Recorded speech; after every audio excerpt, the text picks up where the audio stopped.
What's good, YouTube? Flash Speaks back, man.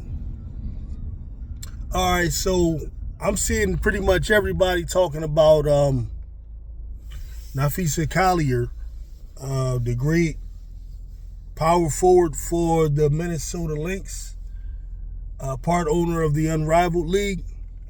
Her appearance on First Take, and asked a series of questions.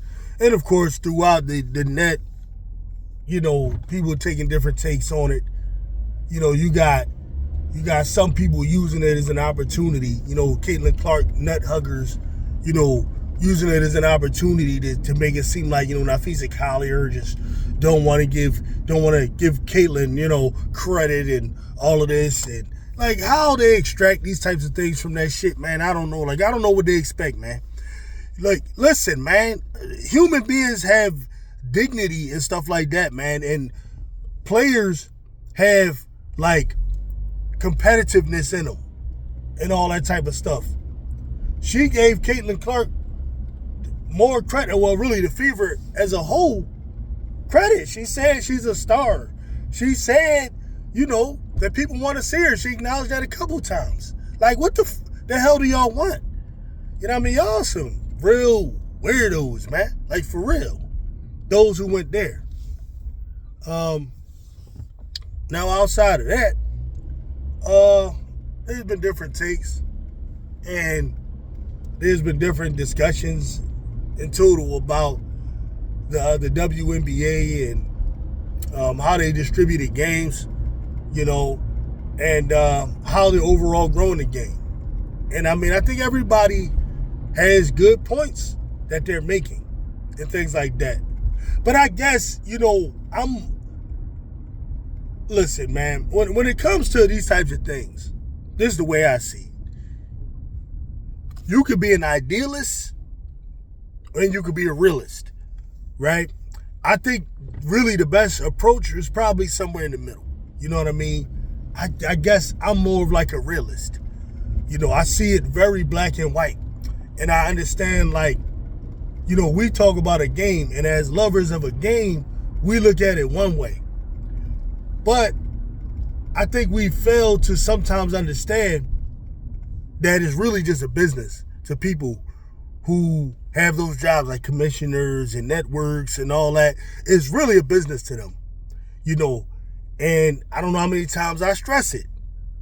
TV in and of itself is really nothing. But a means to grab people's attention.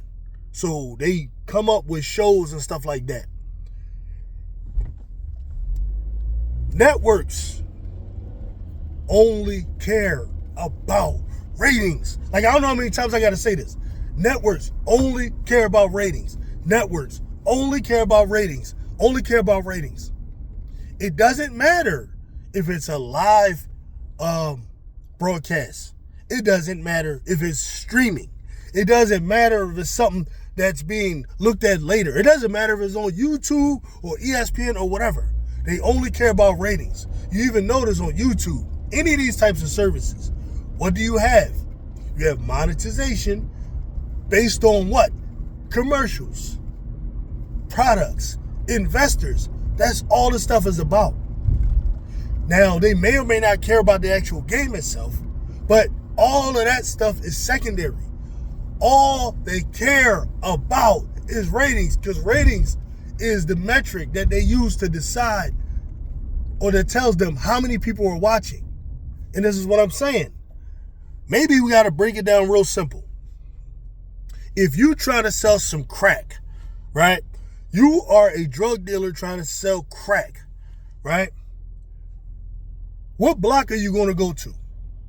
Are you going to go to a block that 70% of the people are crack fiends? Or are you going to go to a block where you got a bunch of health nuts who be at the gym who just don't smoke crack, right? And you're going to try to go to that block and try to convince them to smoke crack?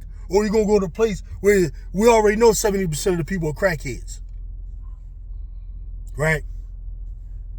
The Indiana Fever fan base, they're crackheads. Right? That's what they are. They're crackheads. They're buying out all Caitlin Clark jerseys. They're buying jerseys of the damn teammates. Nigga, they're buying Kate Martin jerseys, okay? They're crackheads. That's what you gotta understand, right? So, all these companies, whether it's Nike, whether it's McDonald's, whether it's Reebok, whether it's Skins, you know, them damn underwear, whatever companies that are trying to advertise, they want to advertise their fever games because these people are crackheads, okay? That's I don't know what other way to put it. Like, I'm hearing all these different arguments. Oh, no, it should be based on this or it should be based on that. Like, okay, it's true. There are a number of things that sell, right? There's play style that sells. There's charisma that can sell. Drama definitely sells. Like, I'm all for drama. I'm all for letting players cuss each other out, talk trash. I'm all for physicality. This is why I'm all partly for it. Because for me, that sells. That's what I want to watch, right? Now, that's my opinion.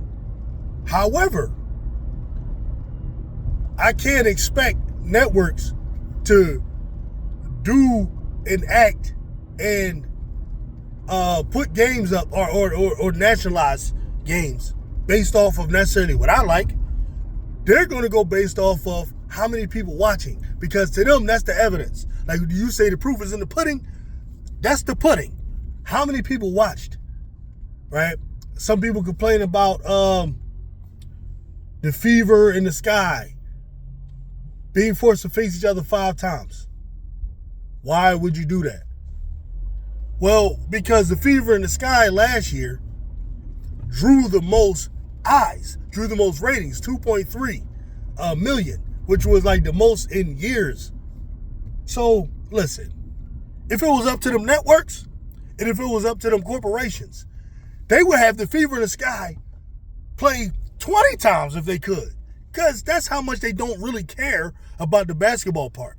They care about, okay, that's how many people are watching, and this is how we're going to make our money. That's the way they're looking at it. Like, for real. I agree. There's certain rivalries that should be put instead of like necessarily, because Angel Reese and Caitlin Clark, to a degree, it doesn't make sense as a rivalry. It doesn't. One is a power forward. The other is a point guard, right? They don't play to say, they don't face each other. They don't face off at each other. But you know what? And nobody cares. Why? Because the influx of these people that are watching these games, they see them as rivals, because it goes back to the college thing. They don't care about them facing off each other. It's just a Angel Reese team, Caitlin Clark team, okay?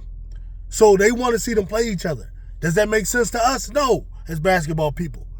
But that don't change the fact that it is what it is. That's the reality.